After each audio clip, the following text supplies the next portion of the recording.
व्यर्थ कर देते हैं। शब्दों को अर्थ कैसे होता है? आप देखिए, आपके इस शहर का नाम है कवर्धा। का मतलब होता है सुख। देखिए बूंदें आ रही है ना, ये पुष्प वर्षा है। ज्यादा ना हो जाए इसके बारे में विचार कर लीजिए। कम सुखम वर्धयति कवर्धा, जो सुख को बढ़ा दे। आप बताइए, आप कवर्धा में रहते हैं, निश्चित रूप से सुख होगा, लेकिन दुख भी साथ साथ चल रहा है।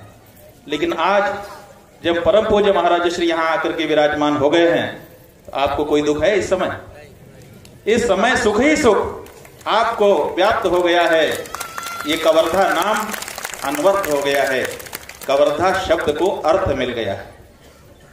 तो कोई ऐसे महापुरुष होते हैं जो शब्दों को अर्थ दे देते हैं, और कोई ऐसे होते हैं जो शब्दों को व्यर्थ कर देते हैं। आपको इशारा करने के लिए, संकेत करने के लिए बता दें, एक शब्द हमारे यहां है दिव्यांग, आजकल चल रहा है, सुना होगा आपने।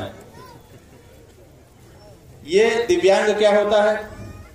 पहले शब्द था विकलांग, जो अंग से विकल हो, जिसके अंग में कोई कमी हो, उसको कहते थे विकलांग। अब उसको कहा जा रहा है, एक व्यक्ति ने कह दिया कि इनको विकलांग नहीं कहेंगे, इनको दिव्यांग कहेंगे। ठीक है, जिसको विकलांग कहते थे, आपके कहने से हम उसको दिव्यांग कह देंगे। लेकिन ये तो बता दीजिए कि जिसको हम दिव्यांग कहते थे उसको क्या कहेंगे? अगर विकलांग दिव्यांग है तो दिव्यांग क्या होगा? आप देखिए दिव्यांग का क्या मतलब। जब गीता जी में आप पढ़िए, भगवान ने अर्जुन को विश्वरूप का दर्शन कराया, लेकिन उनको दिख नहीं रहा था। तो उन्होंने कहा कि तुम मेरे इस दिव्य रूप को इस चक्षु से नहीं देख सकते हो। दिव्यम ददामि चे चक्षु हो, तुमको मैं दिव्य चक्षु दे देता हूं, दिव्य चक्षु से मेरे इस महान रूप को तुम देख सकोगे। तो वो दिव्य चक्षु जिसको मिला अर्जुन को, उसने भगवान का विश्वरूप दर्शन किया। अब उस अर्जुन को, जो उस समय दिव्य चक्षु के कारण दिव्यांग हो गया था, उसको क्या कहेंगे? अगर दिव्यांग शब्द का अर्थ विकलांग हो जाएगा तो अर्जुन विकलांग हो गया था, और विकलांग होने से उसको भगवान का असली स्वरूप दिख जाएगा, जो चर्म चक्षुओं से नहीं दिखता है। तो माने एक शब्द में जो अर्थ था उसको बिगाड़ दिया। एक व्यक्ति आता है वो अर्थ को बिगाड़ देता है शब्दों के, और एक व्यक्ति आता है वो शब्दों में अर्थ भर देता है। यही अंतर है हमारे आप में और महाराज श्री में। शब्दों में अर्थ भर देने का अपनी उपस्थिति मात्र से जिनमें सामर्थ्य हो, वो आज हमारे सामने विराजमान हुए हैं। इसलिए यहां पर शब्दों की बड़ी महत्ता है। दो विषय उठा दिए गए हैं, एक तो राम जन्मभूमि का विषय है, और साथ ही साथ एक प्रश्न उठा दिया गया है जो पुरी के शंकराचार्य पूज्य स्वामी निश्चलानंद सरस्वती जी महाराज के एक वक्तव्य के बारे में है। बहुत से लोग नहीं समझ पाए होंगे कि ये क्या अचानक बात उठ गई। असल में सोशल मीडिया में, मोबाइल के अंदर जो वीडियो आजकल आते हैं, उसमें एक वीडियो आया हुआ है, और वो वीडियो जब आप खोलते हैं तो उसमें पुरी के शंकराचार्य जी महाराज बोलते हुए सुनाई देते हैं, और वो कहते हैं कि ज्योतिष पीठ में जो विवाद है, उस विवाद का निर्णय राष्ट्रपति भारत के, छत्तीसगढ़ के लोकपाल, राजस्थान के लोकपाल और सुब्रमण्य स्वामी मिल करके करते हैं। तो ज्योतिष पीठ के विवाद का समाधान ये लोग मिलकर के कर दें, ऐसा पुरी के शंकराचार्य जी उसमें कहते हुए दिखाई देते हैं। संभवतः उसी वीडियो को देख करके अनेक लोगों ने प्रश्न किया होगा, जिसको यहां से आपके सामने रख करके उसका समाधान करने की कोशिश की जा रही। अब सवाल यही है कि पुरी के शंकराचार्य जी ऐसा क्यों कहेंगे। अभी ये भी बताया गया, हम जब आए तब आचार्य महामंडलेश्वर जी, अग्निपीठाधीश्वर जी आपसे चर्चा कर रहे थे और कह रहे थे कि पुरी के शंकराचार्य जी जो कि विद्वान हैं, और वो ज्योतिर्मठ गए थे पिछले दिनों, और मठ से जब सन्यासी और ब्रह्मचारी गए कि आप मठ में पधारिए, तो उन्होंने मना कर दिया और सरकारी गेस्ट हाउस में वो रहे, और वहीं से जाकर के बद्रीनाथ जी का दर्शन किया और वापस चले गए। तो क्या ये संभव है कि कोई धार्मिक व्यक्ति किसी धर्म स्थान पर जाए और वहां जो सबसे पूजनीय देव हैं उनका दर्शन किए बिना आगे बढ़ जाए और वो जहां का तहां रह जाए? आप देखिए, पुराण उठा करके देखिए, कालिदास का सबसे बड़ा महाकाव्य है रघुवंश, उसमें कथा है, उस कथा को पढ़िए। उसमें यही बताया गया है, इस देश का चक्रवर्ती राजा था दिलीप, और वो इतना महान प्रतापी था कि उसका रथ इंद्रलोक तक निरंतर आवागमन करता था। इंद्र के आमंत्रण पर राजा दिलीप स्वर्ग गए हुए थे और उनको मृत्युलोक में अपने लोगों के पास आने की त्वरा थी। उस त्वरा में वो चले, कल्प वृक्ष के नीचे कामधेनु विराजमान थी। कामधेनु को न तो उन्होंने प्रणाम किया, न तो प्रदक्षिणा की, उन्होंने शॉर्टकट ले लिया कि अगर वहां जाएंगे, कल्प वृक्ष पे परिक्रमा करने का अवसर निकालेंगे तो थोड़ा विलंब हो जाएगा, क्योंकि त्वरा ज्यादा थी उनको अपने लोगों के पास पहुंचने की। तो उन्होंने उपेक्षा कर दी और आगे बढ़ गए। परिणाम आप जानते ही हैं, निर्वंश हो गए, संतति ही नहीं हुई। देश के चक्रवर्ती राजा को अपना उत्तराधिकारी नहीं मिला। गुरु वशिष्ठ के आश्रम में उनको जाना पड़ा और जा करके उन्होंने उपाय पूछा। गुरु ने बताया कि तुमने कामधेनु का अपमान किया है, हमारे आश्रम में नंदिनी गौ है, उसकी सेवा करो, अगर वो प्रसन्न हो जाएगी तो तुम्हारा काम बन सकता है। और दिलीप ने गौ सेवा की। दिलीप की गौ सेवा प्रसिद्ध है। पति पत्नी दोनों राजपाट छोड़ करके आश्रम में रहने लगे। सवेरे गौ को चराने के लिए जंगल में छोड़ते थे और तस्याः खुरन्यास पवित्र पांसुलानाम धुरि कीर्तनीया मार्गम मनुष्येश्वर धर्म पत्नी श्रुते रिवार्थम स्मृतिरन्वगच्छत। जैसे श्रुति के अर्थों का अनुगमन स्मृतियां करती हैं, उसी प्रकार जैसे जैसे नंदिनी गाय आगे चलती थी, नंगे पांव हमारे देश का चक्रवर्ती राजा दिलीप पीछे पीछे चलता था और गाय का चारण करता था। शाम को ला करके आश्रम में छोड़ता था, गोबर उठाता था और दूसरी सेवाएं करता था। एक दिन तो हद ही हो गई कि सामने एक बाघ आ गया और उसने झपट्टा मारा नंदिनी को खाने के लिए।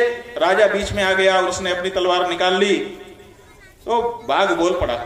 उसने कहा, महाराज आप ये काम सही नहीं कर रहे हैं, मैं जानता हूं आप राजा दिलीप हैं, आप अधर्म नहीं कर सकते।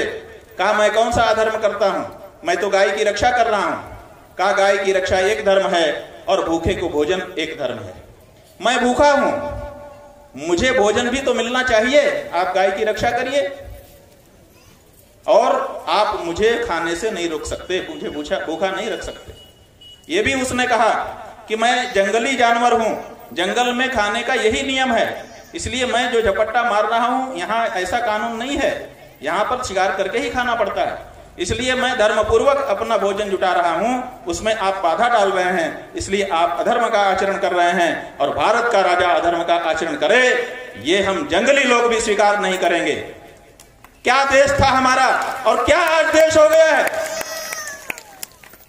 हमारे नेता धर्म के बारे में अनर्गल काम करते चले जा रहे हैं और हमारे बीच में से एक आवाज नहीं उठती है। वो शेर ने कह दिया कि भारत का राजा अधार्मिक नहीं हो सकता, इसलिए आप मुझे नहीं रोक सकते, मैं तो गाय को खाऊंगा।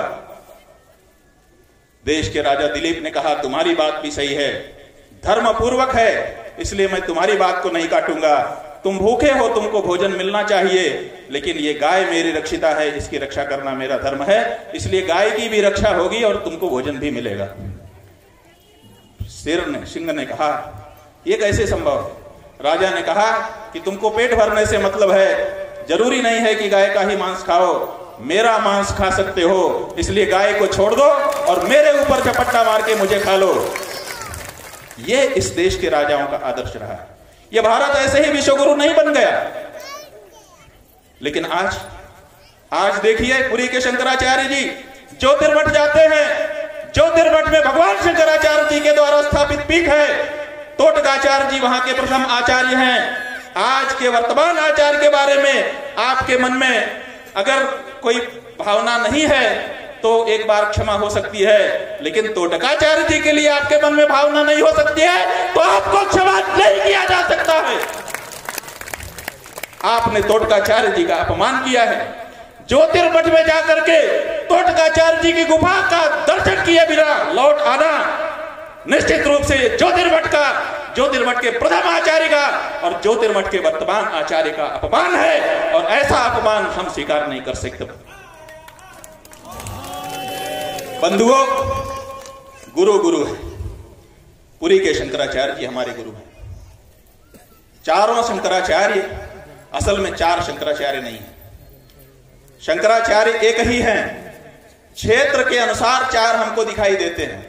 भगवान शंकराचार्य जी ने कहा, अस्मत् पीठ समारूढ़ परिव्राजुक्त लक्षण अहमेवेति विज्ञेयः यस्य देव इति श्रुतेः। मेरे पीठ पर मेरे द्वारा बताए गए लक्षणों से संपन्न जो आचार्य बैठेगा उसे मेरा ही स्वरूप समझा जाए।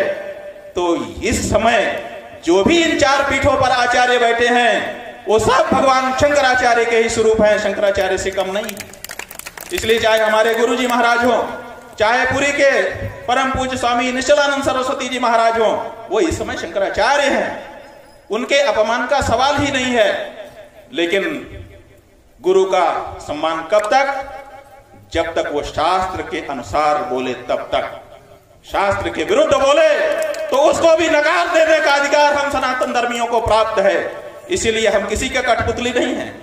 तजेऊ पिता प्रहलाद विभीषण बंधु भरत महतारी, बलि गुरु तजेऊ कंत ब्रज बनितनि भय मुद मंगलकारी। यह हमारे देश की संस्कृति है। भगवान शंकराचार्य जी का ही एक ग्रंथ है प्रश्नोत्तरी, उसमें भगवान शंकराचार्य जी ने बहुत सारे प्रश्नों का उत्तर दिया है। हो सकता है वो प्रश्न उनके समय में आप जैसे श्रद्धालुओं के द्वारा पूछे गए हों। उसमें एक प्रश्न किया किसी प्रश्नकर्ता ने कि श्राव्यम सदा किम, गुरु जी ये बताइए कि हमको सदा क्या सुनना चाहिए। सुनना माने कौन सी आज्ञा माननी चाहिए। तो स्वाभाविक है गुरु की आज्ञा गुरुणाम ही अविचारणीय, गुरुओं की आज्ञा का उल्लंघन नहीं होता है। तो गुरु जी ये कह सकते थे, लेकिन भगवान शंकराचार्य जी ने क्या कहा? भगवान शंकराचार्य ने कहा, जब पूछा गया श्राव्यम सदा किम, तो उन्होंने कहा गुरु वेद वाक्यम। गुरु वाक्यम नहीं कहा, वेद वाक्यम नहीं कहा, गुरु वेद वाक्यम कहा। इसका क्या मतलब है? इसका मतलब यह है कि वेदानुसारी जो गुरु के वाक्य हैं उनको मानना चाहिए। वेद से प्रतिकूल, सनातन धर्म की परंपराओं से, शिष्टाचार से अनुमोदित अगर कोई बात हो तो उसको मानना चाहिए, चाहे वो हमारा गुरु बोले। और अगर हमारा गुरु ऐसी कोई बात बोल रहा है जो वेद, स्मृति और सदाचार से विरुद्ध है तो उसको किसी हालत में स्वीकार नहीं किया जाना चाहिए। इसलिए पुरी के शंकराचार्य जी महाराज का ये आचरण शिष्ट आचरण नहीं माना जाएगा, क्योंकि शिष्ट आचरण यही है, आप लोग जब घर से निकलते हैं मोटरसाइकिल में या कार में या बस में भी बैठ करके, हमने लाखों बार देखा है कि जैसे ही कोई मंदिर आता है तो गाड़ी में बैठे हुए लोग मंदिर की तरफ देख करके माथा झुका देते हैं। आपने देखा है कि नहीं देखा? क्या मतलब है कि माने जो कुछ हमारे रास्ते में आएगा, अगर वहां कोई पूजनीय है तो उसको प्रणाम किए बिना हम आगे नहीं बढ़ेंगे। तो पुरी के शंकराचार्य जी जो तिरमठ गए, तोटकाचार्य जी की गुफा दर्शन किए बिना कैसे आगे बढ़ गए? और अगर आगे बढ़ गए तो क्या उनका यह आचरण अनुकरणीय हो सकता है? नहीं हो सकता, ये जान लीजिए। यही सनातन धर्म में स्वतंत्रता है। गुरु के सब वाक्य माने जा सकते हैं, लेकिन शास्त्र विरुद्ध वाक्य अस्वीकार करने का जो स्वातंत्र्य हम सनातन धर्मियों को है, यही सनातन धर्म का सबसे बड़ा बल है। क्योंकि बाकी सब धर्मों के लोग कहते हैं कि हम जो कहें वो मानो, अगर नहीं मानोगे तो तुम हो ही नहीं हमारे। लेकिन हमारा शास्त्र ऐसा नहीं कहता। हमारा कहता है कि वेद के अनुसार, स्मृति के अनुसार, सदाचार के अनुसार करो, इनको देख लो, उससे विरुद्ध मत करो। तो ये एक बात है। महाराज जी ने बताया था कि कभी कभी किसी के ऊपर आवेश आ जाता है। हमारा यह मानना है कि पुरी के शंकराचार्य जी महाराज स्वयं विद्वान हैं। करपात्री जी महाराज का नाम उनके साथ जुड़ा हुआ है। महाराज श्री का भी आशीर्वाद उन्होंने अनेक बार लिया है, हम लोगों उसके साक्षी रहे हैं। ऐसा नहीं हो सकता कि उनसे कोई गलती हो जाए। इसलिए ये जो कुछ हुआ है, निश्चित रूप से ऐसा होता है कि कभी कभी दिमाग में कोई और चढ़ जाता है। तो कोई और चढ़ गया है दिमाग में, और ये केवल उनके दिमाग में नहीं चढ़ा है बंधुओं, जान लीजिए आजकल एक वायरस फैला हुआ है, वो सबके दिमाग में चढ़ जाएगा। पता है आपको? आप आज का अगर सोशल मीडिया उठा करके देखेंगे तो आपको एक वृंदावन का बहुत बड़ा आश्रम दिखाई देगा। उस वृंदावन के आश्रम में ऐसे ही चांदी का बड़ा सिंहासन लगा है, ऐसे ही छत्र लगा हुआ है, और पूजा की सब सामग्रियां रखी हुई हैं। और बड़े बड़े विद्वान पंडित वेद के ज्ञाता बैठे हुए हैं और वेद के मंत्र बोल रहे हैं। और उस मठ का जो महंत है, बहुत बड़ा नाम हो चुका है इस समय, वो बौद्ध धर्म के जो इस समय बड़े नेता हैं, दलाई लामा, उनको हाथ पकड़ कर ले आता है, सिंहासन पर बैठा देता है, नीचे परात रख करके पंचामृत से वेद मंत्रों के द्वारा चरण धोता है और चरण धो करके आरती उतारता है वेद मंत्रों के द्वारा। आप बताइए कि जिन बौद्धों से शास्त्रार्थ किया भगवान शंकराचार्य जी ने, क्योंकि वो वेदों की निंदा करते थे, जो वेदों की निंदा करने वाले बौद्ध हैं, वेद मंत्रों से क्या उनकी पूजा हो सकती है? लेकिन हो रही है, वीडियो सामने है आपके। क्यों हो रही है? क्योंकि उस मठ के महंत के दिमाग पे कोई चढ़ गया है और वो कोई नहीं चढ़ा है। इस समय जो शासन है वही लोग चढ़ गए हैं, उन्हीं के ऊपर नहीं चढ़े हैं। जितने महात्मा हैं, अधिक से अधिक महात्माओं के दिमाग पे वही लोग चढ़ गए। महात्मा पहले ऊपर बैठते थे, नेता नीचे बैठते थे चरणों में। आज आप देख लीजिए पूरे देश में, टेलीविजन खोल करके देख लीजिए और जहां भी आपको मौका लगे देख लीजिए, नेताजी बैठे हुए हैं, सोफा लगा हुआ है, नेताजी आए, महात्मा जी उनको अपने बगल में सोफा पे बैठा रहे हैं और कहीं नेताजी पहले से बैठे हैं तो नेताजी इशारा कर दे रहे हैं कि महात्मा जी आइए बगल में बैठ जाइए, और बैठ जा रहे हैं। क्या ये महात्मा है? क्या ये गुरु है?